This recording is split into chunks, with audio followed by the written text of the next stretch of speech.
Welcome to New Thinking for a New World, a Telberg Foundation podcast. I am Alan Stoga, your host. Each week, I bring you conversations with people who think differently about the great issues that are shaping our world. Geopolitics, disruptive tech, mass migration, the changing climate, culture wars, all of it is grist for our mill. I hope you enjoy listening. I also hope you will let me know what you think and that you join the conversation at telbergfoundation.org. And now for today's episode of New Thinking for a New World.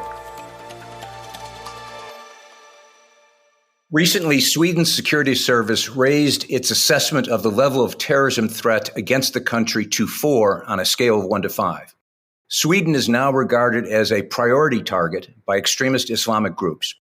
Indeed, the Prime Minister recently said that several attacks have already been thwarted.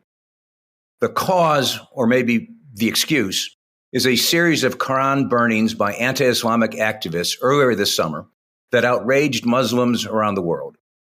Although the Swedish government condemned the burnings, they couldn't stop them because of freedom of speech protections in Swedish law. The irony, of course, is that Sweden, one of the most liberal democracies in the world, is now caught in a double bind. To prevent more public Quran desecrations, which it badly wants to do, it's becoming significantly less liberal.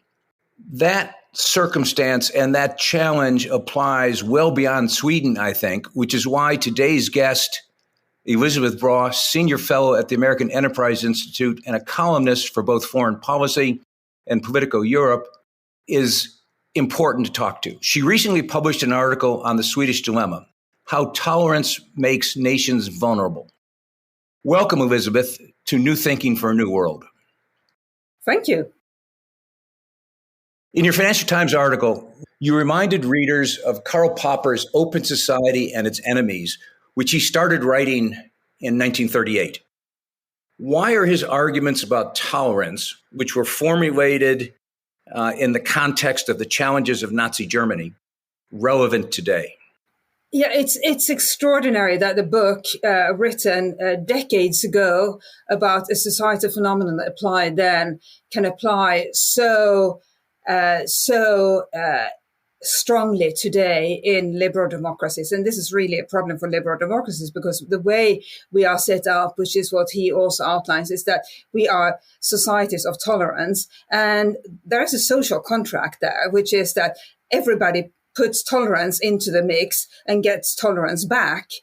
And that has worked pretty well for us. Obviously, we need legislation. We need that framework of the rule of law and of punishment if you break the rule of law. But in terms of the interaction among citizens, including discourse, that we have left pretty free because we have been able to count on citizens prizing liberal democracy so much that they will be tolerant vis-a-vis others because they want others to be tolerant vis-a-vis them. And where this really hits a barrier is when some parts of society, some individuals exploit that tolerance and that extreme or that fantastic, wonderful, amazing freedom that we give our citizens, when they exploit that to harm the very society that gives them that freedom and that gives them that freedom to voice opinions. And that's where we are today. Of course, there's an argument that it is that extremism that somehow strengthens democracy, that it causes people to react and reinforce the basic freedoms. And clearly that is the double bind. How much extremism can you tolerate in a tolerant society? At what point do you have to become intolerant of extremism?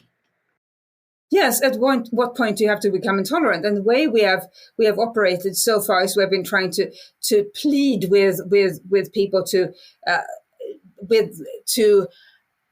use their better selves, to consider others, to be considerate of others. And we have only really legislated against and then prosecuted violent crimes. So, for example, if you attack somebody clearly, in the name of ideology, you are still prosecuted for it. But if you criticize that person, you don't go to jail because we have freedom of speech. But you can.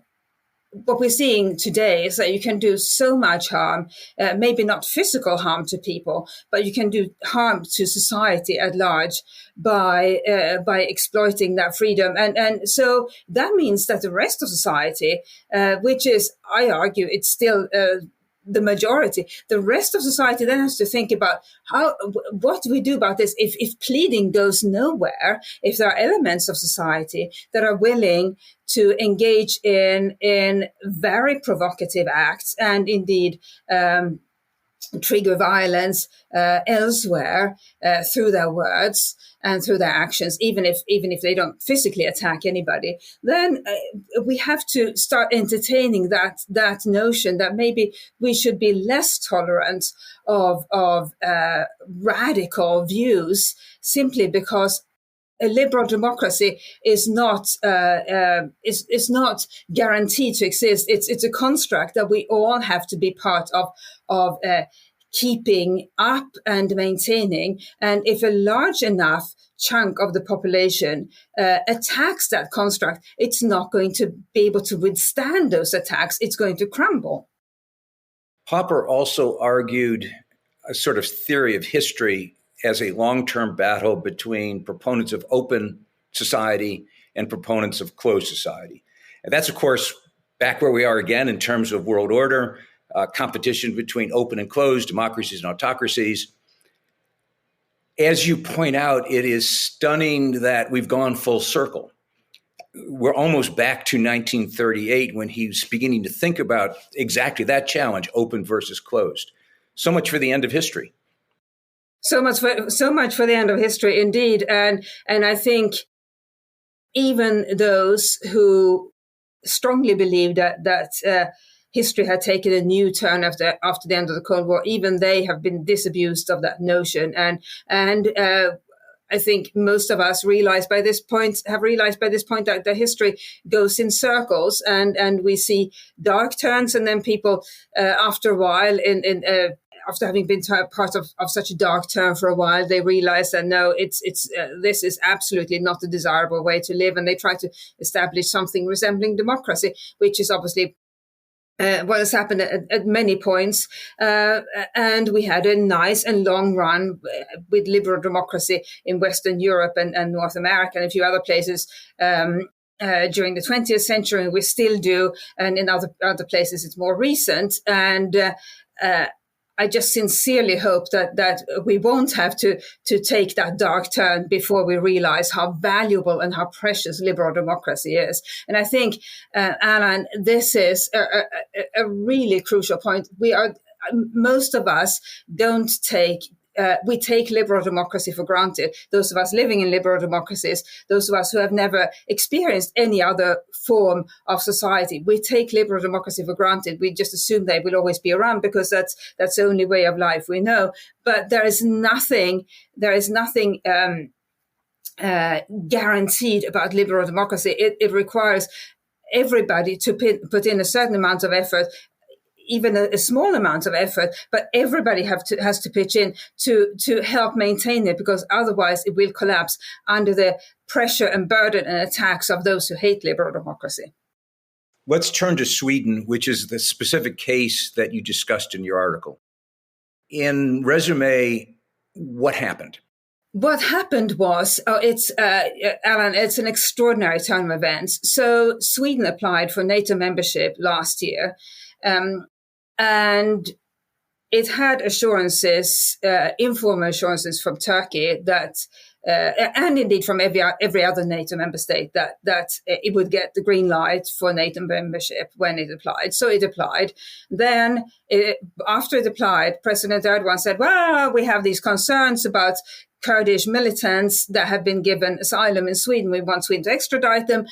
So there were negotiations between Sweden and Turkey, and they've reached some sort of agreement that Sweden would monitor Kurdish extremism more closely in Sweden. And of course, Sweden does monitor extremist activities that violate the law. So Sweden promised Turkey essentially to keep a close eye to make sure that there was no illegal activity. But Turkey kept up the pressure and indeed unfairly changed its demands after Sweden had already agreed to one set of demands. So that kept going. Then some troublemakers realized that this was the perfect opportunity to get attention for various reasons. So there is a Danish provocateur, a career provocateur called Rasmus Paludan, who stages stunts, far-right stunts every now and then. So he thought, oh, this is a good time to travel to Stockholm and desecrate the Koran to anger President Erdogan, because look how much attention I will get if I anger President Erdogan. And that's what he did. Then some anti-NATO activists, a tiny group, thought, oh, this is a good idea. We're going to hang an effigy of President Erdogan in Stockholm to anger President Erdogan, to make sure that he permanently blocks Swedish access to NATO, because we don't want Sweden to join NATO. So that is the background. And that was at the beginning of the year. Then in June of this year, a mysterious man, an Iraqi refugee, burnt a Koran in Stockholm. And this is what set in motion this extraordinary anger campaign that Sweden has been experiencing since then, and which has led to the state that Sweden is in now, with a heightened terror alert or terror risk alert. And the more is known about this man, the Iraqi refugee, the more peculiar, strange, odd the case becomes. So he is not just any refugee. He said that he wanted to burn a Quran to protest against Islam, but I think there are other ways of protesting against Islam. Not just I think, there are other ways. But he did that, but he's not just any refugee. He's somebody who has led a militia in Iraq, and the militia linked to Iran. So he's clearly he has a certain background, and he left that position after a power struggle with another militia leader.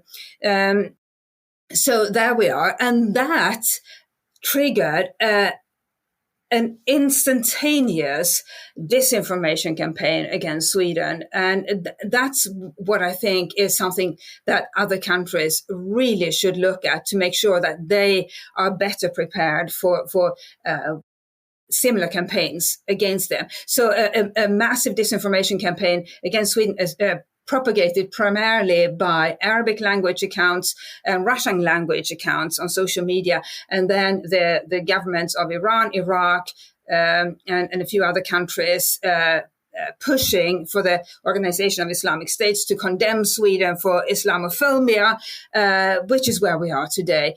Massive Muslim anger against Sweden on incorrect grounds, because what they are alleging is that the Swedish government supports Quran burnings, and anybody who knows about Swedish administrative law knows that this is a matter for local police agencies, and they don't have the right to ban anything. They can issue protest permits, or they cannot issue protest permits, but they can't say you may protest, but you may not burn a Quran. So that's where we are today. Thanks for listening so far. I hope you're enjoying the conversation as much as I have. If you haven't already, please subscribe on the platform of your choice and rate us on Apple Podcast. Now back to today's discussion, sponsored by the Stavros Niarchos Foundation, SNF. You've just described the double bind. On the one hand, Swedish authorities and the prime minister has repeatedly said, I don't want any holy books to be burned. I think it's a bad thing that people burn holy books, whether it's the Koran or the Bible or the Torah. This shouldn't happen. But the only way I can stop it would be, in fact, by dramatically changing how Sweden thinks and acts about protest, about freedom of speech. Indeed, there are some people in Sweden who seem to be trying to find a solution, a legal solution, to change the law, to make this illegal, to somehow pull into government authority, the ability to stop these things before they happen. I'm sure everyone is thinking about the Charlie Hebdo massacre in 2015 as a truly ugly precedent. What did the Swedes do? What do they do? Well, the problem, Alan, is that if they change the legislation now, it will signal to the world that if you attack verbally and otherwise, because we should remember that in Iraq, a mob attacked the Swedish embassy and the Iraqi government expelled the ambassador instead of apologizing for a mob being able to attack and indeed enter the embassy. So what happens now, if Sweden does change the legislation, is that it sends a message to the world that if you attack verbally and perhaps physically a liberal democracy, strongly enough, that liberal democracy will say, "Oh, this is uncomfortable. We better compromise so that it doesn't happen again." And so, of course, if you send that message as a liberal democracy, the side that is willing to engage in verbal and other aggression against you will do even more of it. It's not going to say, well, I'm glad you agreed to this compromise. Now we'll live happily ever after because you agreed to this one thing. And this is the challenge, Alan, of being a liberal democracy. Because you, as a liberal democracy, are mostly tolerant. And so you assume that others will be tolerant too. But in the end, you may be the only side that is tolerant. So you make concessions, whereas the other side doesn't make concessions. Whereas the other side, whether the other side is extremists and subversive elements in your own country or indeed foreign governments. We referenced end of history. We should reference clash of civilizations. This is a clash of civilizations that in some ways seems to me irreconcilable. And it isn't just clearly, as you said, some of the protest in the Arab world is politically motivated. All those Russian trolls probably don't care much about the Koran, but they certainly do care about NATO membership. But there's also a fair amount of, you and I would both argue, uninformed popular reaction. This is the famed Arab street reacting, it's a bad thing, etc. That circle I can't imagine how to square that circle. Well, I don't think it's a clash between people of different faiths, whether in Sweden or elsewhere. I think it's a clash between those wanting to live in a tolerant way and those who, for whatever reason, are keen to exploit that and harm the other side. And I think in the case of the governments of Iran and Iraq and indeed Russia, they are keen to deflect attention from their own failings and move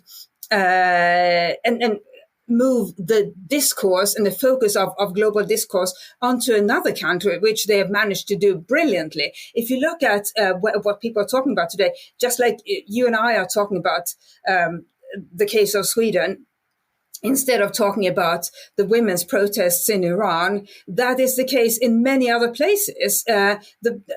Iran has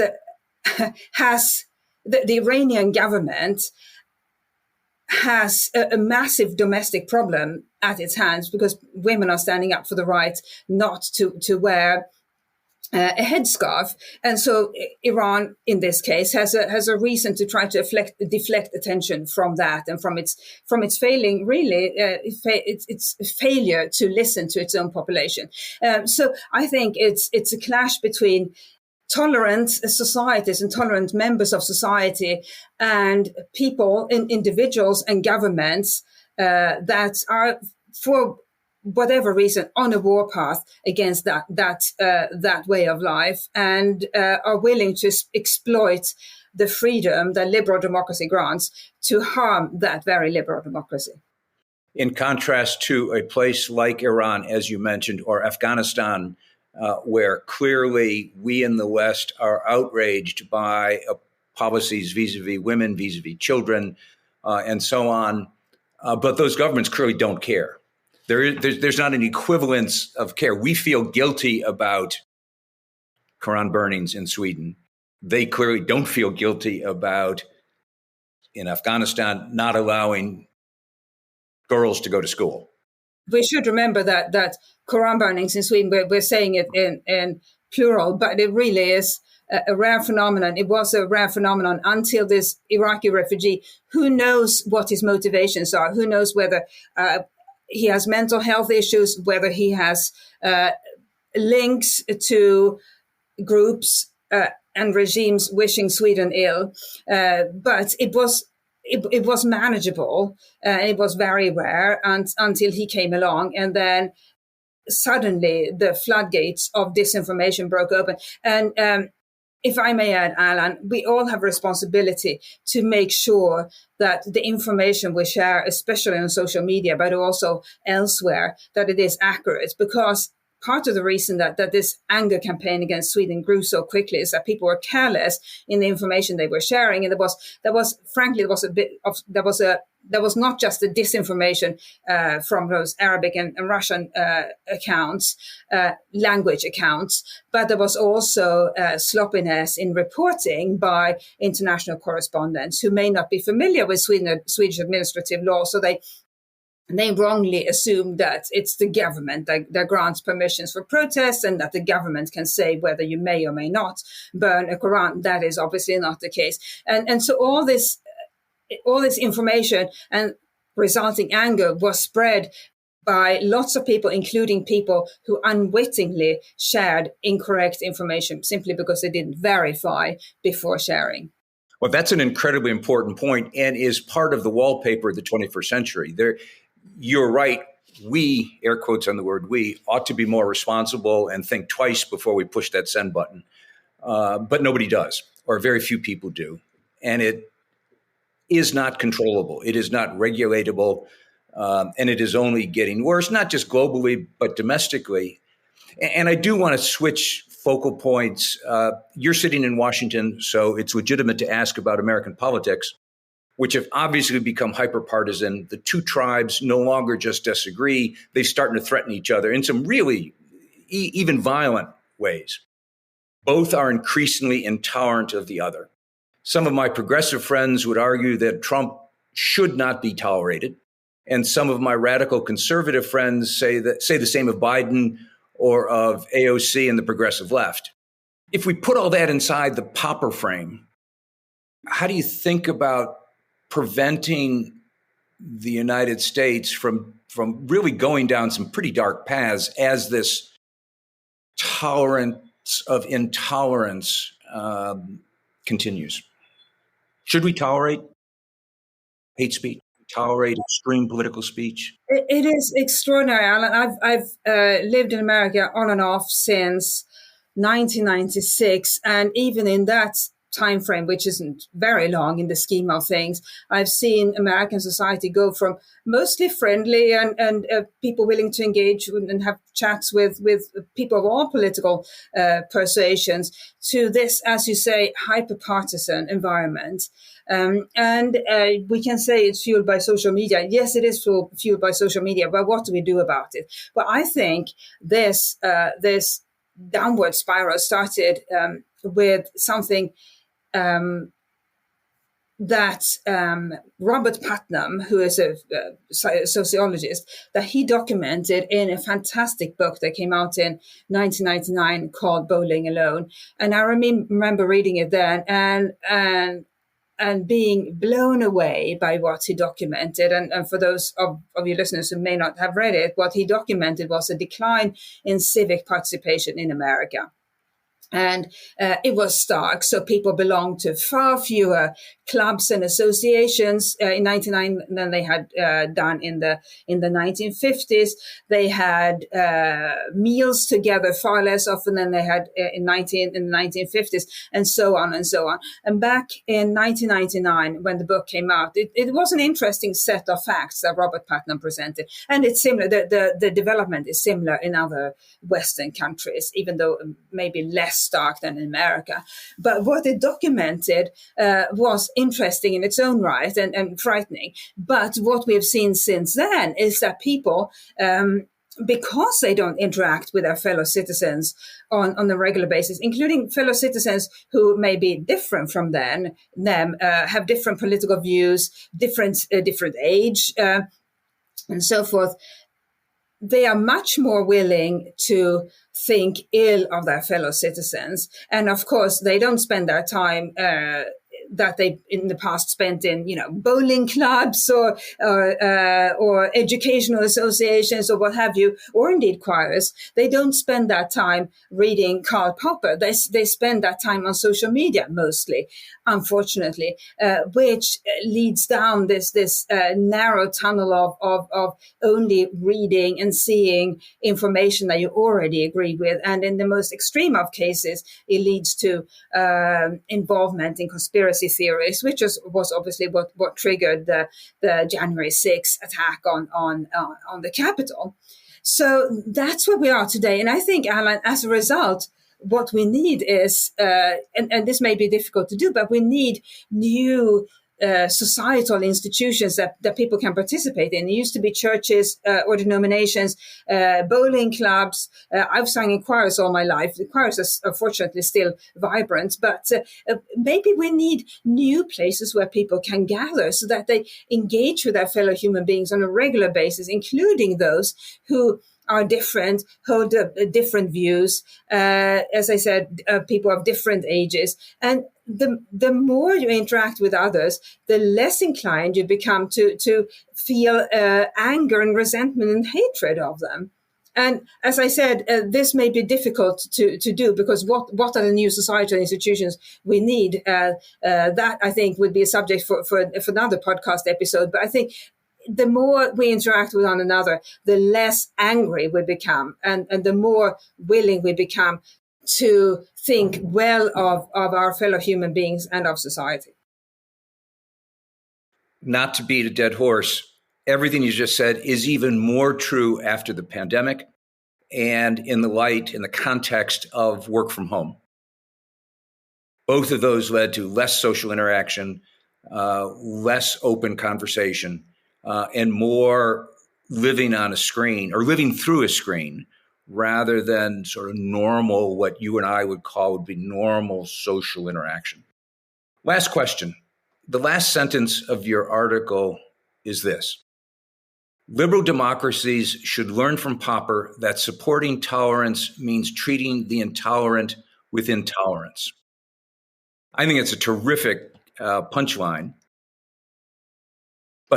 I've asked this once, I'll ask it slightly differently. At what point does it risk becoming self-defeating? That is, of closing down what we both want, which is the most open society possible?